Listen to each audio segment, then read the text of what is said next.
Hey guys, welcome back to the channel. Hope everyone had a good weekend. Today I want to talk about Bitcoin and is it the right time to buy it?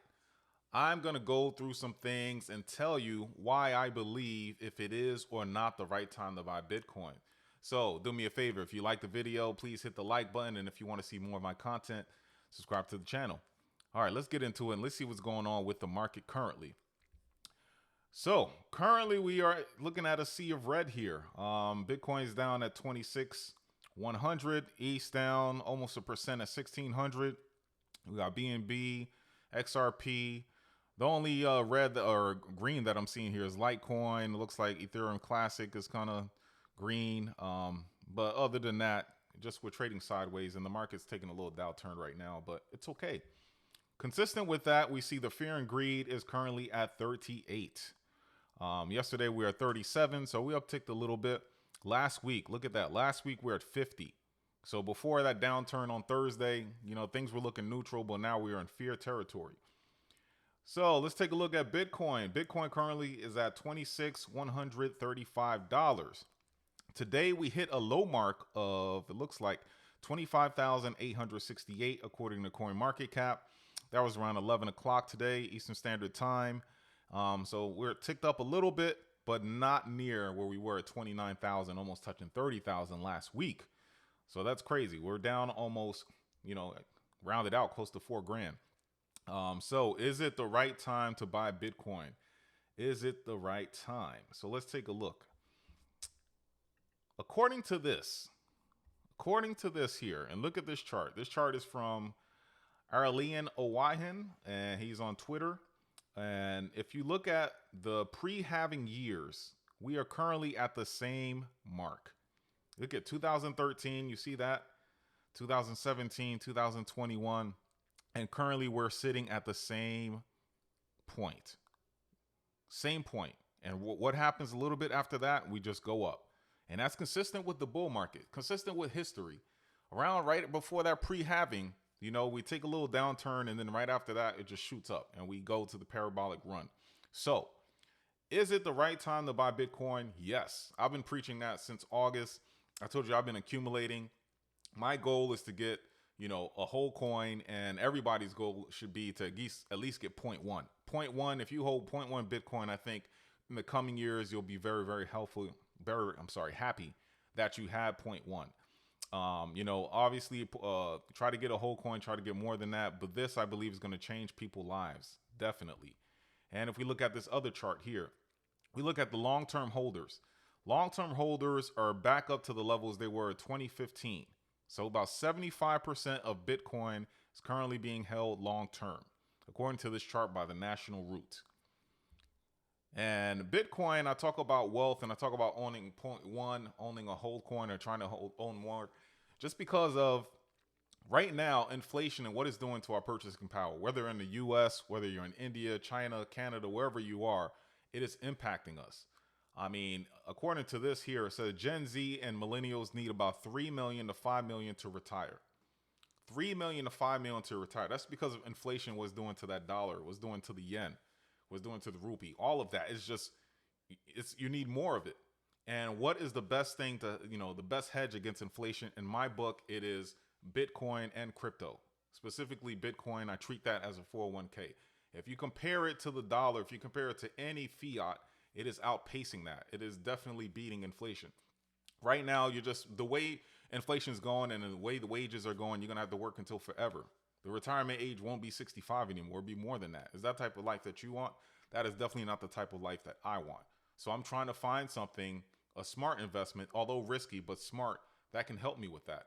Help me retire early, enjoy my latter years with my family. I'm not working for the rest of my life. But this is sad. Gen Z and millennials need 3 million to 5 million to retire.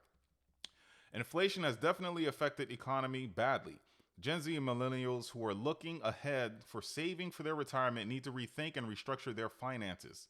Earlier reports in 2022 pointed out that they need at least 3 million to have a comfortable retirement.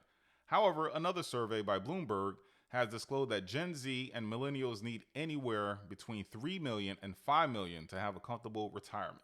Now, if you're a Gen Z or millennial and you look at your 401k, are you anywhere close to that? And even if you are, because of inflation, what's happening to that amount that you have currently sitting and saved in your retirement? That's why, guys, we need a hedge. And I think Bitcoin is that hedge. You see reports about inflation coming down, especially here in the US, and I'm not feeling it. I don't know where it's going down at, what town, where they're getting those stats at, but gas is increasing. Your utility bills, as far as energy and the light bill, has gone out astronomically. And that's because of the heat wave that we're facing all around in the US. But everything's going up. So I don't know where these inflation rates are going down. I don't see it. You go to the supermarket, everything's expensive. If you $40 back then, even 2 years ago, $40, you can come out with something decent in your shopping cart. $40 now, you maybe get 5 items. It's crazy. So I don't know where inflation is going down at, but you need something to protect yourself against that inflation, and that is Bitcoin. Now, look at in the US, look at the national debt. Currently 32 trillion, 32.7 trillion to be exact. And I don't see that going down anytime soon, because basically we're a country built on debt and we have to service that debt. And what's going to happen is we're going to turn that printer back on before things collapse. And that's just going to hurt and make inflation go back up again. That's just the way it works, my guys. So inflation, let's compare inflation and let's compare the purchasing power of one Bitcoin versus $20 US. So if we look at 1929, $20 was a big deal. You can pretty much shop for your family. 1960, things start dwindling, but you could at least, shop for, several days for the family, maybe even a week. 2014, and I think this is applicable for now, 2023, that's what you're getting. You're getting maybe a rotisserie chicken, so a juice, and maybe something else, but that's it. The purchasing power of $20 has not gone far. You know what? Even in McDonald's right now, $20 for a family of 4, you could probably do well. Get a couple of Happy Meals and some burgers, you'll be straight. $20 now, if you buy 2 Happy Meals, that $20 is almost gone. That is inflation for your blank. Now, Bitcoin, 2012 rather, nothing was happening. Nobody really knew about it. It was a Ponzi scheme. 2013, still a Ponzi scheme, but look at the purchase power. Look what you're getting for it. 2014, look at that. 2020, you could buy Lambo, and probably even more than that. And now, if we go to 2030, which is a lot of people are predicting, Kathy Wood and the likes are predicting 1 million Bitcoin. For 1 Bitcoin, you could buy a mansion. So you do the math and you tell, this is just an illustration. It could be off a little bit, but if you look at that, visualizing it, $20 versus 1 Bitcoin, same amount of years, one is increasing and one is decreasing. Which one would you want? Also, this was heartbreaking, but I feel it. Household debt rises to 17.6 trillion, led by credit card balances. What happens when people's wages aren't keeping up with inflation? You start putting things on credit. You start saying, okay, I'll pay it back once I get a bonus, once I do something like that. But it's not helping. And what's hurting is that interest on top of that. If this was 2 years ago with low interest rates, yes, you can catch up on your payments. Yes, you can pay that bill. But now with interest, you're hardly making a dent in your monthly statement. And that is hurting. That's why, again, you need something that's going to hedge against inflation, that's rising faster than your debt, rising faster than the purchasing power of your fiat. And I believe that's Bitcoin. So in this channel, I don't care if I lose subscribers or whatever it is. I want, if I could reach 1 person, 5 person, or 10, if you could just invest a little bit in Bitcoin and hold it. Let's see what happens in 2025. Let's see what happens in 2030. Invest in something that, a money that if you lose it, okay, you lost it, it won't hurt you. But it doesn't hurt to put a little bit aside and buy Satoshi or so and just see what happens in the future. I'm telling you, it's going to create a great opportunity. And right now, I think we're in a great situation where the price has gone down a little bit. If you want a DCA, it's probably the best time to do it, in my opinion, for now. Not financial advice, it's just education or entertainment, rather. Next, Bitcoin. Who is holding Bitcoin? Let's look and see. As far as public companies that own Bitcoin, we know MicroStrategy, Michael Saylor, they're a big advocate for Bitcoin. And if you take a look at their market cap versus Apple and the likes, Microsoft, and just take a look at the market cap. The company, I don't even know what they do, but I know they hold a lot of Bitcoin. And because of that, the market cap of that value is going up. Same thing, if you hold Bitcoin in your own personal wallet, I believe your personal wealth and net income will go up as well, net value. Tesla owns Bitcoin, although there was some FUD about that last week. Coinbase, Block, which used to be Square App, Voyager Digital. So basically a lot of miners after that. But then if we go down and we look at the countries that hold Bitcoin, we know US holds some from, them confiscating it from different people. China, we know, holds some. They used to mine it a lot. Now they're being more acceptive to Bitcoin and crypto. Ukraine, El Salvador, we know that they're recognize that as legal tender there. Finland, government, and there's a lot more that, maybe they hold such a small amount that didn't make this chart. Private companies, we mentioned Block again, Tezos family, Massachusetts mutual funds, retirement funds, Luna Foundation Gold, Stone Ridge Holdings Group, ETFs. And we know that we have spot ETFs that's also going to come. I didn't even mention that in this video yet, but we have spot ETFs to come next year, hopefully. If BlackRock's involved, chances are it might be successful. I'm not saying it's going to be good for the long term, but for the short term, a lot of money is going to come into Bitcoin. A lot of money. So you have all these players getting their hands in the Bitcoin. They don't want to miss the boat.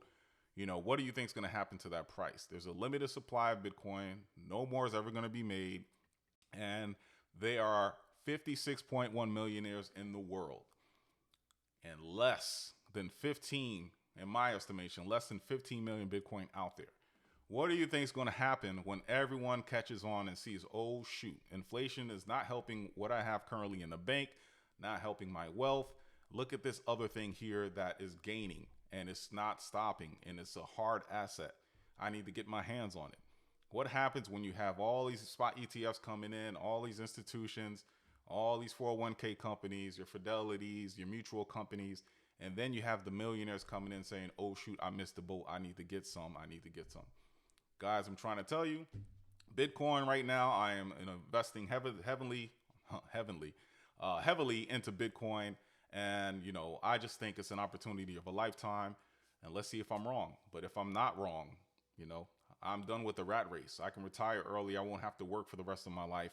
I can enjoy my later years with my family and get enjoy life comfortably and have experiences. It's not only about material items, but experiences and having the time. And I think Bitcoin is freedom. And that's why sometimes you see that around on t-shirts or whatever. Bitcoin is truly freedom. It is. So guys, I hope you liked the video. If you do, like the button, hit the like button. And if you want to see more of my content, subscribe to the channel. I hope all is well. Until next time. Bye.